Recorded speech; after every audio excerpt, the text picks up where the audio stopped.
On today's show, from such hit series as Prison Break, Popstars, Daytime Divas, Las Vegas, Scorpion, the film Gotta Kick It Up, and the upcoming Max series Duster, please welcome Camille Guaty. Hi, my name is Camille Guaty. I'm so excited to be here. I have known Mike for a very long time, so I'm sure this is going to be a really fun interview. I'm going to be talking about my new show, Duster, that's coming out on Max, and probably all my ghosts in the closets from previous shows. So this should be fun. I can't wait. Thank you guys for tuning in.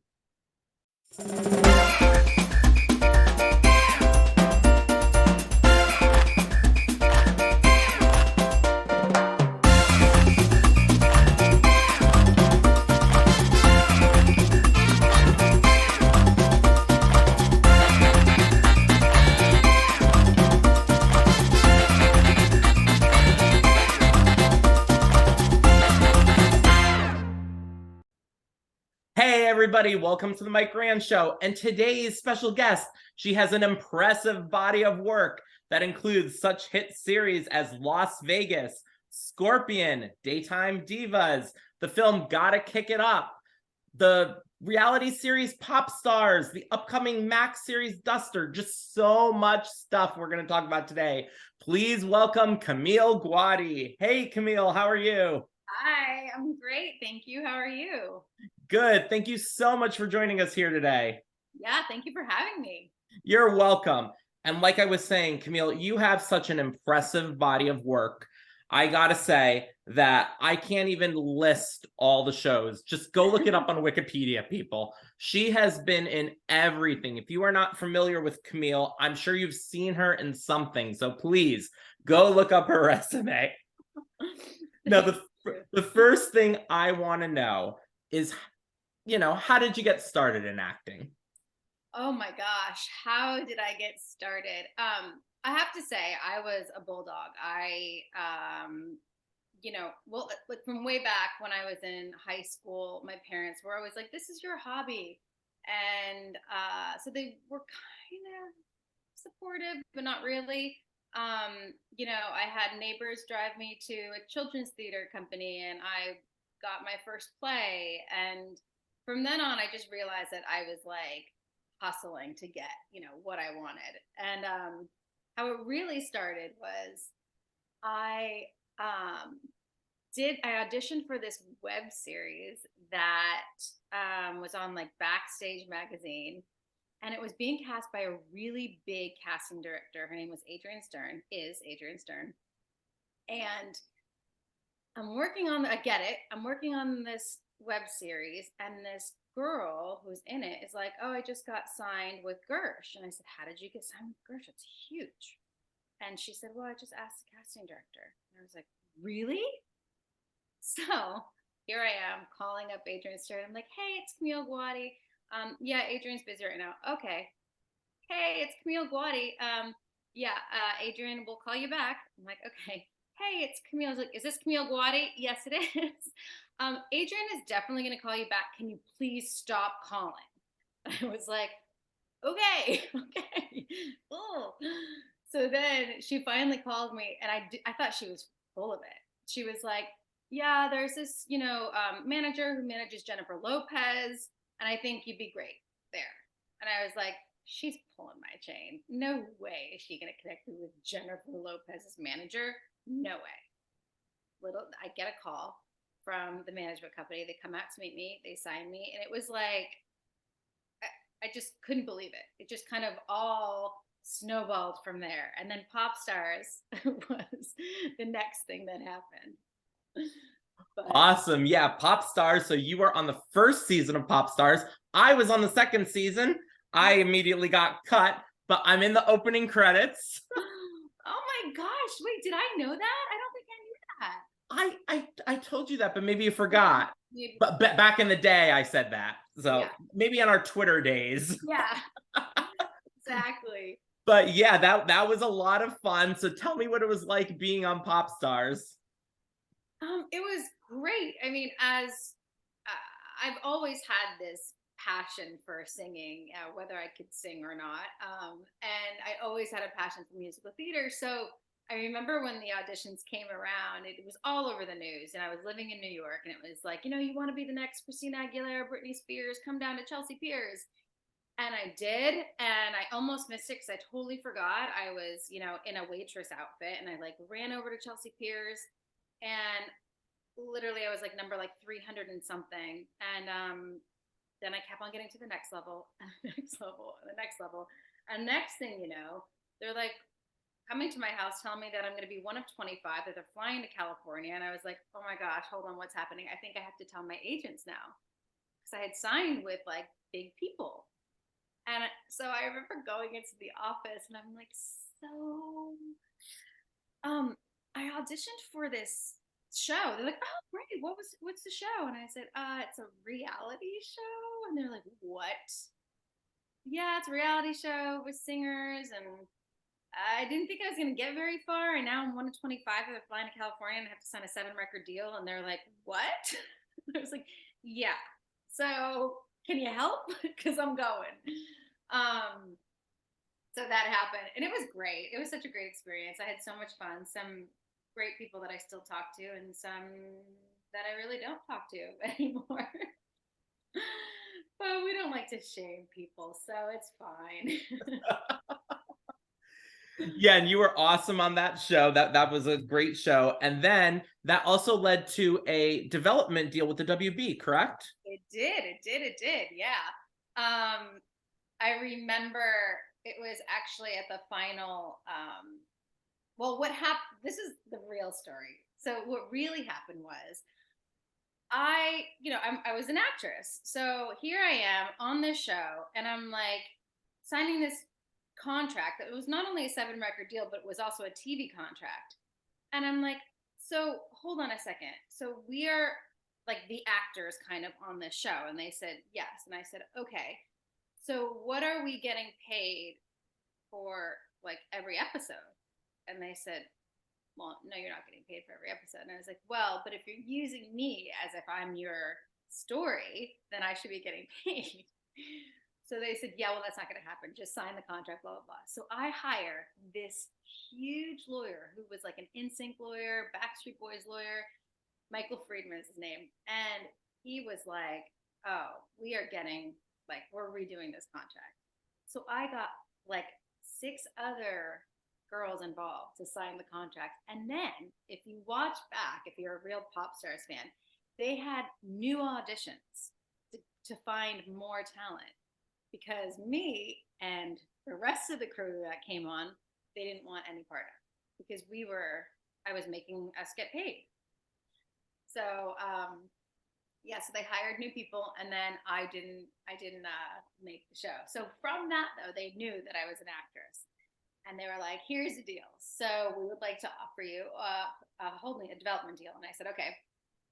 And what is this? And so I remember being in the office of the president at the time, and she was like, we really think you would be great for comedy. And I was like, I love comedy, but I really want to be on like Dawson's Creek or Felicity. And they were like, and I mean, the fact that I could even be in the room having these conversations as like my very first, moments, is just blows my mind. But I didn't get what I wanted.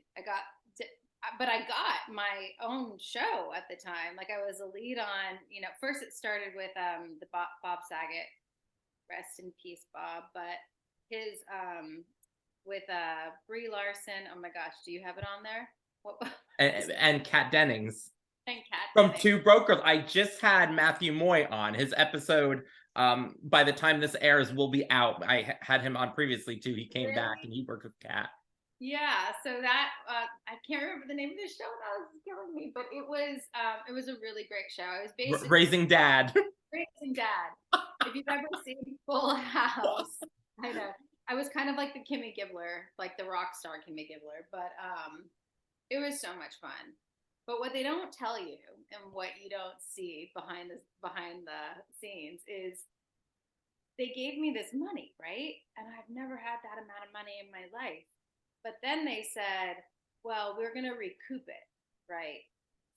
but normally they recoup the amount in like bigger increments.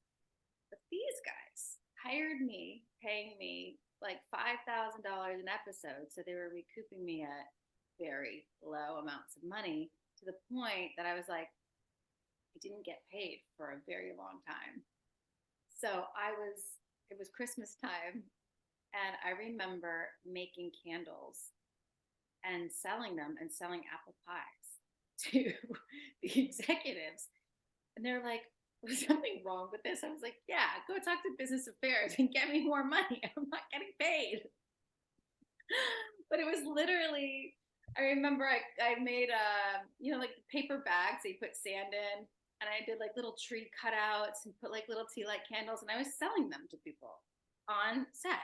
Like, it's just crazy. So why did they want money back? Why did you have to? What kind of deal was that? It was a bad deal. It was a bad deal. That sounds like one of those music deals from the 90s. Yeah, that's exactly what it was. They were, it was a really bad deal, and I didn't know any better, and I just was like, yes, yes, yes, and wanted to be a part of the family. But it turned out fine. I mean, the next show after that was The Help, where I was the lead in that, and it was awesome. I was just gonna talk about The Help. I loved The Help. I watched that. That was hilarious. I met Mindy Cohn not too long ago, and it was so funny. She's one of the nicest people I've ever met. Great. And when I was talking to her, it was funny. I said, "Oh, I loved you on The Help." I said, of course, I said Facts of Life, and then I said The Help, and she goes, right. "Oh, you're the one viewer. Thank you so much for watching." And then I said to her, I don't know why it just came in my head, because I know she had another show. I never actually saw it. It was a sitcom, short-lived, called The Second Half. So, but I couldn't remember the name of it for whatever reason. I don't know why. John Larroquette show popped in my head because they were on back to back. So I said, I loved you on the John Larroquette show. And God bless Mindy's heart, she didn't correct me or say anything. She just thanked me for liking her on a show she was never on. Oh my God. Can you tell me any memories you have of working with Mindy? I mean, I just remember her being like super happy and jolly and funny. I don't really have any like teasy, jokey things that we did together. I feel like Al Santos and I were kind of trouble on that show, but everybody else was, I mean, it was just such a great show, just such different characters. Like, everyone was just an archetype of something, and it was just like every day was fun. It was just so much fun. Yep, I mean, you had a great cast on that show. I just want to list the names because it really was an all-star cast. You had Al Santos, who he was also on the WB's Grosse Pointe, which was another great show that I loved when that was out. Brenda Strong, who went on to go on Desperate Housewives as the narrator. You had Megan Fox, but she wasn't there the whole time, though. She kind of was in and out. She wasn't in all 7 episodes. Oh, I thought she was. Yeah, that was kind of, I don't know what happened, because I know that they had 2 versions of the opening credits, one with Megan and one without Megan. So yeah, if you go back and you look it up, she was in there part of the time. So I don't know I don't know what happened. I don't know, but she was in half the episodes, Megan. And she was one of the daughters too, so it was surprising that she was in it, all of it. And then, like I said, Mindy Cohn, Antonio Sabato Jr., Tori Spelling, and David Faustino. And Marika, right? Marika Dagmara, what's her last name, I think? Yep, yep. She played she was like the nanny or something, the au pair or something. Yeah, it was just such an eclectic cast of people. And that was really like your first starring role in a series. Mm-hmm. So how did you love getting to be like the star of the show? It was great. I don't think it really fazed me, to be honest. It was a lot of pressure, I have to say. Comedy itself is a lot of pressure. Sitcoms, not necessarily comedy, but it kind of scared me off from sitcoms after that, because what happens is you go in and you do, you do your table reads and you do your rehearsals, and then you have these live run-throughs prior to, like, days before you shoot. And you have a live run through with the studio and then a live run through with the network, and they are right in front of your face, and they're just taking notes, taking notes, taking notes. And you'll know that evening when the new drafts come out if you landed the jokes or not. And so it was such an immediate failure or an immediate, oh, I did it. But that was just a lot, like too much pressure for me. That I like stepped away from it. I was like, I just want to do dramas. I told you I wanted to do dramas. I just want to do dramas. And I think after that, I went to the 9. The 9 or something happened. Yep, you were on the 9. You did. We'll talk about the 9 in a second. There was one sitcom you did guest star on, which I don't remember your scene. If you could tell us, NBC's Joey, the Friends spinoff. Oh yeah, I did. Oh, that was amazing. I just played a girl that was interested in him, but it was with him, and that was just so great because here and who wasn't a Friends fan, and just to have that, I could like check that box, but like, yeah, got to act with him. So it was just a lot of fun. It was just a flirty, fun scene. Yep. And then you did do the 9. So tell us a little bit about the 9. So the 9, that was like the show that got away. That was such an amazing experience, I have to say. Alex Graves was the director, producer. Hank and KJ Steinberg were the creators. And it was just one of those auditions. I remember going into the room and they were just so giving, and so like the atmosphere was just so nurturing that I felt like I could do anything. And I remember it felt so good when I left, but you never know with these things. And I remember when I got the call, I just started crying because this felt like this was it. Like this was the show. This was going to be my Grey's Anatomy, where it's going to go on forever. And they said it too. They were like, guys, change your numbers. Like they prepped us for all of this stuff that's going to happen. I was like, oh my gosh. And then when it started to come out, like first I remember I went to the upfronts, and I don't know if people know what the upfronts are, but it's when they first announced the show to advertisers. And we haven't seen any press at this point, like posters or anything. I remember walking in with my manager, and the poster behind us is my face. And it's this moment where I find out that my sister dies. So it's like this super emotional, like hug, crying and everything. And my manager just grabs my hand and goes, oh my God, your face is on that poster. And I was like, I know. What does that mean? He goes, I don't know. Then you drive down the 405 and like on the billboards is my face. And I'm like, oh my gosh, what is happening? And like this tagline is like, what happened in there, And then it became a joke because the show ended up getting canceled after 13 episodes. And the tag for the show was what happened in there.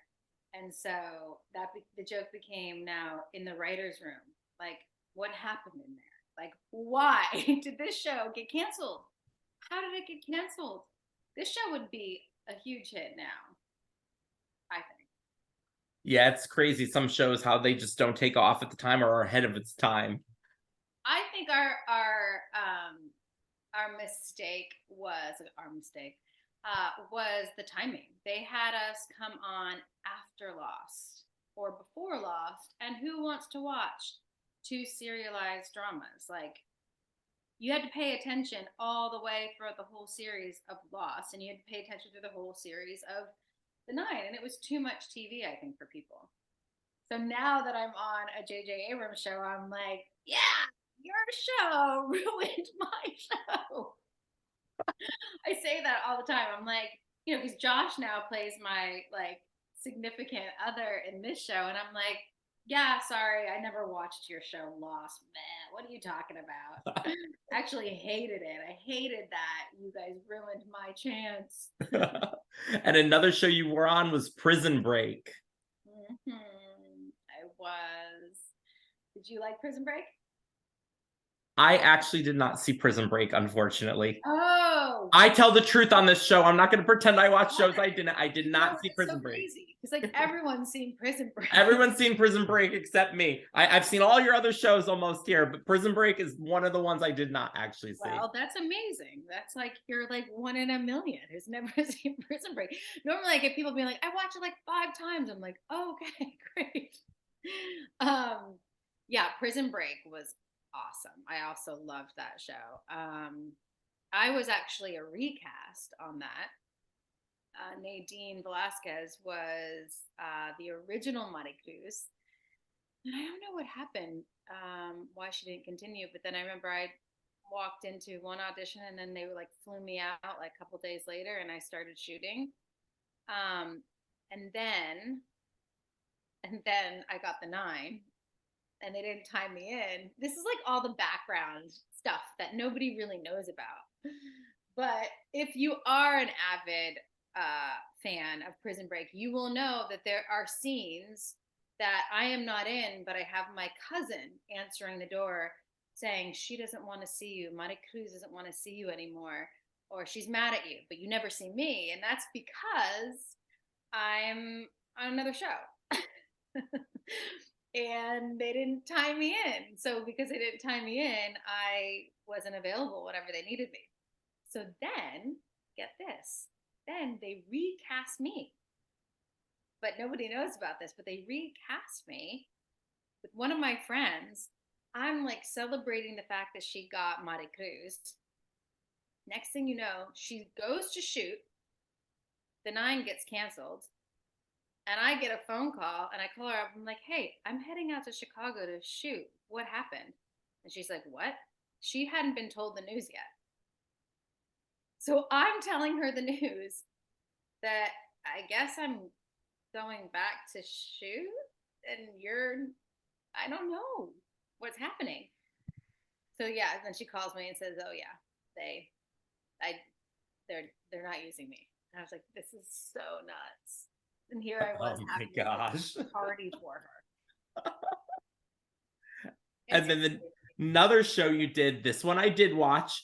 You were great in. You were in the last season of NBC's Las Vegas as Piper. Oh, I love that show too. Yeah.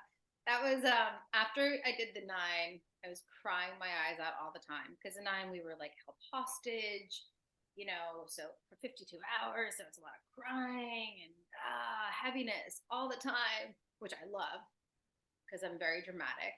But then I remember saying, like, I just want to laugh on a show. I just want to be on a show and I want to laugh.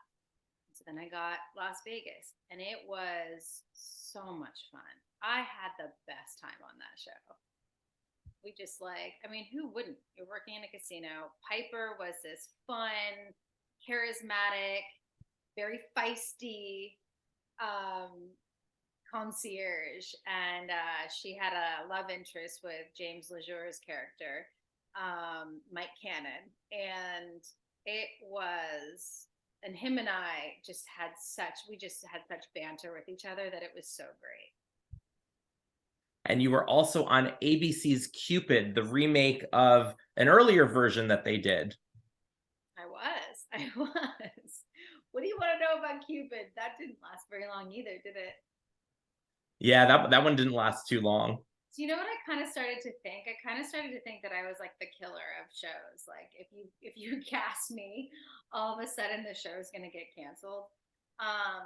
Because I was like, gosh, what is going on? Every time I get cast in something, it just goes away. Like, unless I die. If I die, the show continues. Oh, shouldn't say that. Oh. And you did some voiceover work on Family Guy. Yes, I did. Tell us what it was like. What are the differences doing that voiceover as compared to actually acting like on camera? Yeah, it's the quickest money I've ever made in my entire life. You just walk into a booth, you say like 4 lines, and the money that you get from that is insanity. It's insane. I'm just like, can I do that all the time, please? But it's really hard to get voiceover work. And I have a very good voiceover agent right now. And man, I'm like busting them out as quick as I can and haven't got one yet. So pray for me, guys, that I can get my next one to read. Because this And, strike is happening. So and you also did a guest appearance on How I Met Your Mother. I did. That was awesome. That was really cool. I mean, I tell ya, do you want to know the background on that one though? So I quit the business. I quit acting. I was so over it. I don't know what happened, but I think I had like 12 auditions, and I was up for a few of them. One of them I didn't get anything. And I was like, I'm done. I can't. My soul is just being like dampened. I can't do this. So I quit. My manager calls me and said, just go on this one audition. I'm like, I don't want to. It's like, go on this one audition. It's How I Met Your Mother. Just do it. It's a great episode. And I'm like, fine, I'll do it. I'll go. So I went, and I don't even make it back to my car. And I got the call to say that I got the job. It's like, okay, fine. But I quit after this. And then the next one that I auditioned for was Hearts of Dixie. Hearts of Dixie, I think it's called. And I said the same thing. I'm like, I quit. I don't want to do it. I quit. And like, just, it's a recur. Just go in, just see what happens. I'm like, fine. And I'm in the room, and she says, hold on a second. And she calls, and she's like, okay, you got the job. And I'm like, what? What is happening? So the motto of this is quit acting, and go on an audition, and you will book jobs. Yep, it's like when you least expect it, when you don't care as much, when you let go, that's when you're going to get it. That's when you get things, you know? And you never know. Years later, somebody may call you for something that they saw you in an audition. Right. You know, I mean, that happened to me for something. Years later, I get a phone call. I'm like, really? You're like, yes. Like now? Oh, trust me. Yep, like, so you never know. Another project you did was MTV's Happy Land. Oh, Happy Land. Yeah. Happy Land was interesting. That was around the time of when I quit. And that came as an offer too, which is weird. So I'm like, okay, so now I didn't even audition, and you're just giving me this role. It was all just crazy. So yeah, Happy Land was great. It was great. Now, do you find that even now, do you still have to audition for a lot of things, or are you getting offers for things? Oh no, I still have to audition. I get offers, but I have to audition. And you kind of, to be honest, I want to audition. I rather like prove myself. There's a weird,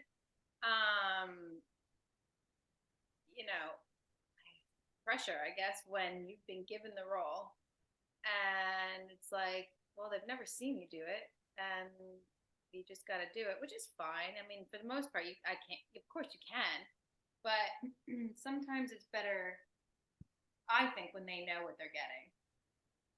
Yep. That being said, though, I will take an offer. I will take an offer any day. Another show you did was CBS's Scorpion. Oh, I love Scorpion. So Scorpion, Nick Santoro did, he was one of the main producers, writers on Prison Break. And so he cast me as Meg in Scorpion. And it was I think I just like playing these characters that like tug at your heartstrings, which Prison Break was one of those. And this one was definitely one of those where I like to make the audience cry and feel sad. Yeah, my character had a mess, which was really interesting to play. I remember doing a lot of research on that and what that was like. And yeah, it was just such a sweet storyline. I remember when Nick called me and said, "So," I was like, "So, you're not gonna what? Is this a call that you're telling me that I'm gonna die now because my character was dying?" But the craziest thing was is that people were like, "Wait, but I have." Like, people were reaching out like, "I have MS. Like, this doesn't mean it's a you're gonna die." And I'm like, "I know. I wish they would have just like clarified that a little bit more because it made it seem like MS was like a death sentence, and it isn't all the time. People live like you're just very hard on your body. It's very crippling, but you can live for a very long time, like a normal lifespan. So that was the one that I didn't like, but Nick was like, "We have to for the ratings. It's just going to make the ratings go." I was like, awesome. Thank you. Then another one that was a fun show, VH1's Daytime Divas. You got to work with Vanessa Williams, Tashina Arnold, so many great people. I loved that show. I love Daytime Divas. See, with the other show that I did, Happy Land, was on MTV, and I was like, "Oh gosh, I don't know if I want to do this." But this one was on VH1, but it was just the cast was amazing, and we just had we just couldn't stop laughing. It was almost like we had to they need to whip us into shape because we were just out of control all the time. It was such a great experience. I'm so sad that it only lasted one season. But what happened was VH1 was no longer doing scripted, unfortunately. But yeah, I mean, Tashina Arnold was she's just such a hoot. And Vanessa, she's just such an amazing woman. And the experience on her, and just to be like Vanessa, and she's the sweetest, nicest, giving person that I have ever worked with. Just so down to earth. It's incredible. Yeah, I really miss that show. I think we were ahead of our times. The morning show comes out after that. We were like, really? So now you guys are going to do it, but do it better? Come on. That was our show. Yep, I did get to meet Vanessa Williams and her mom too. I got a picture with them. It's on my Instagram too, many years ago in New York City. Oh, when she had her book come out. Sweetest, isn't she? Yeah, she is. And then you also did ABC's The Rookie. I did The Rookie. I played a badass. What was my name? La Fiera. A badass Guatemalan queen pin. And I did my research for that was Queen of the South, really, and La Reina. And it's interesting because people are like, "Oh, you remind me of the girl from Queen of the South." I was like, "Oh, wow." She was my research for this role. Do you want to know a little tidbit on that one? I mean, that's good, right? That I'm telling all these behind the scenes things. Oh yeah, that's what we want to know. The little scoop that regular people don't know about. So that was another one that I was like, I don't have the time to audition for this because this is all now self-tape world, right? We're in COVID, self-tape. So to do a self-tape takes a lot. You got to get a reader, you got to do your whole setup. I had a baby, I think he was maybe just around 1 year old around the time. And this was my first job out of the gate, out of mommy gate. But I passed because I was like, oh, no way. I have 5 auditions. I got to do an accent for this one. No, no, turn it down. And so I did. And the casting director, who I absolutely love, she literally has cast me in half of my stuff that I have done. She cast me in The Nine. She cast me in Daytime Divas. She's my little angel. She called me and was like, "Camille, no one is doing this right. I need you to put yourself on tape. I don't care what you need to do. You need to do it. And this is what I need you to do." And she literally said, "This woman is a mom. Everything she's doing is just protect her son. She's like not this glamorous queen pin that people think, you know, because people, I guess, were going in like va va va boom, you know, red lipstick and playing her, you know, how they think a queen pin would be. But really, like if you watch Queen of the South, she by default fell into the role, and that's exactly how my character did, Lafayette in The Rookie. So I got it instantly. And I was like, all right, let me do this. And I did it. And again, they were like, you got it. I was like, holy cow, what's happening? I'm glad I did it. Glad I auditioned and, you know. But that's an example too of like, you know, if I would have gotten that as an offer, and who knows what my take would have been, right? And then, but having that instruction, getting those notes beforehand, really helps. Really helps, obviously. And now you have a new series coming out, which you had to move across the country for, right? I did. Well, that's not why I moved across. I moved because I was like, I'm getting out of LA. But I did have to move for it, and now I'm back because we're on a little hiatus, I guess, because of the strikes that are happening or impending strikes. But yes, I'm very, very, very excited. This is a new show called Duster on HBO. Oh, well, yeah, Max. And we have been the little engine that could, I tell you. I auditioned for this in 2020. I got it. And then I started shooting it in October of 2020. And then we were on hold. And it's now what, 2023? We've only shot 5 episodes. I'm like, this is the longest 5 episodes of my life. Like, when are we going to be able to air the show and finish it? But it is the coolest show. It's J.J. Abrams, LaToya Morgan, and it is a 1970s show about the car.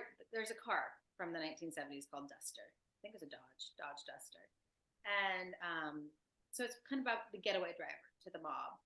And, you know, FBI gets involved, cartel gets involved. I'm the baby mama to the lead guy, Josh Holloway. But I'm so much more than that. I am my character drives a truck. How cool is that? Like, I'm a truck driver. I've never played a character like this before. I mean, yeah, there are essences of, you know, characters in there, but my occupation, a truck driver, was so cool to research, especially at that time. Females in the 1970s driving big rigs, that was like far and few between. And like my character drives a big rig like with heeled boots and cowboy hat and like tank tops and like high-rise jeans. It's like she's badass. And she becomes this advocate for women's rights, and it's just really cool. It's kind of art imitating life in a sense, because in my life I'm also like an advocate for women with like fertility, so I can definitely tap into that arena, which is great. And now one movie that we just kind of skipped over, because we've been talking about everything, we just kind of skipped over it, and I don't want anybody to be mad, we're going to talk about it now. Gotta Kick It Up from the Disney Channel. Si se pueda. Can you tell us about that? Oh man, that was my very first job, actually. And I worked so hard to get that. I was not a dancer. I could dance, but I wasn't a dancer. And I remember they had like 2 different versions of my character, being like, they didn't know if they wanted to go younger or cast a little bit older to play younger. A little bit older. I was like a bit older. But yeah, I got it. And I was so scared. I remember that they were going to find out my real age, that I didn't tell anyone. Like, we had a month of dance rehearsal beforehand, and all the kids would go into school, and I remember the first day we were like dancing, and then we take a break and we go into school, and they're like, "Hey, everybody, take out whatever," and I'm like, "Oh, um, I don't have any schoolwork," and they're like, well, "Are you done with?" And I was like, "Elementary school." I'm like, "Oh yeah." Okay, well, did you get your GED or something? Do you have high school? Are you done with high school? Oh, I'm done with high school. Oh, okay. And I'm like, I'm also done with college, but I'm like, not really going to tell you that. They're like, how old are you? And I just kept it so close to my vest. I remember, because here are these kids, like, they were kids. America Ferrera was on there. She was 17, I think, or 18. Everybody else was 14. 14. I was 25, I think. So nuts. I mean, these dimples, they just gave me like such a young look for so long. Yeah. Now, looking back on your career, is there anything, if you could go back in time, that you could tell your younger self, or you wish you would have known when you started out, that would have helped you in the business? Um, I feel like in the beginning of my career was the best, because I was so, like, such a go-getter, and I didn't let anything get in my way. And my belief, even though I was so green, was so strong on me doing this. And I didn't care what people said. And I mean, people said things. Remember, the casting director to Dawson's Creek was like, "She's too green." And, one casting director was like, "She needs to like do something with her eyebrows. Like, they're just too much." Another one was like, "Her facial expressions are a lot." Like, so I'm just, and none of it phased me. So I think as you go through this business, it does like chip away at your soul, because it is a lot of rejection. Um, if there's a way to keep that, you know, it's almost like ignorance in a sense, but it's just that beginning freshness. Keep that alive, and keep that love for the business of what you want to do alive, and not get too much into the business, because the business is what I think it's smart to know a lot about the business. Because look, I would have been on Popstars and nobody would have, now they got paid thanks to me. But it's smart to know, but also don't let go of the art of it, the creativity of it, the love of it, the reason why you fell in love with this business, because that can definitely go when life becomes a little bit challenging, and you just want to work, and it can get to be a lot. But also, don't give up. Like, I feel like every time I tried, the universe was like, just one more. And this show, if anybody ever gets to see it, is going to be like one of the best shows I've ever done. The coolest show. I get to I'm like topping it off with a J.J. Abrams show. Like, doesn't get any cooler than that. He is such an amazing person to work with, and like such a little kid in a candy store. I feel like he loves actors, and he loves the craft, that it shows, and it's infectious. We just have like a great time on set. Mm-hmm. What inspires you today? What inspires me today? My son. He definitely inspires me. I always, they always say as an actor to be like childlike. So watching him, he's just so creative, like really creative. He's also very demanding. but he's one of my biggest inspirations. And I feel like I kind of, being a mom, you kind of lose your sense of self. And I feel like there's like a eustress in being a mom and also a stress of that, and the eustress to me is like, well, I am a mom. So what does that look like now? As in my career, and how can I still find my creative outlets while being a very full-on mother and and still finding myself in all of it. And I'm still getting there. I'm getting there. But I think being alone, like if you can find any time by yourself is like inspiring, or watching really good movies. Or I'm actually going back right now and I just made a list of all actresses that I absolutely love, and I'm watching their work, and directors that I really love, and like watching some of their stuff, like J.J. Abrams. Like I'm going and watching stuff that he created, and I mean that to be a really cool process. Okay, and now guess what time it is? It's time for the lightning round. I'm going to name you two things and you tell me which one you prefer. Okay. Would you rather tell somebody the painful truth or a comforting lie?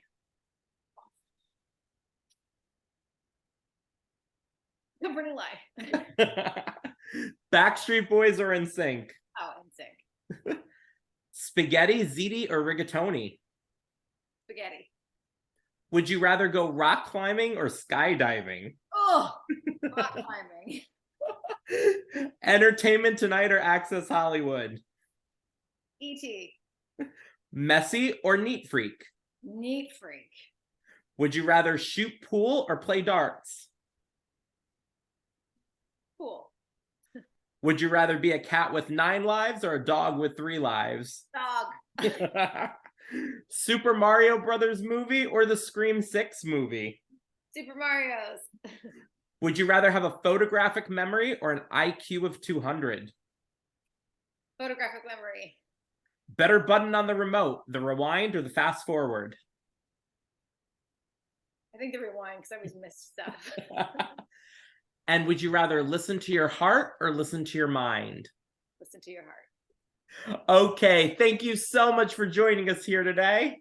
Thank you for having me. Can you tell everybody how they can find you on social media and keep up with you? Yes, well, pretty much only on Instagram. So it's at Camille Guaty on Instagram.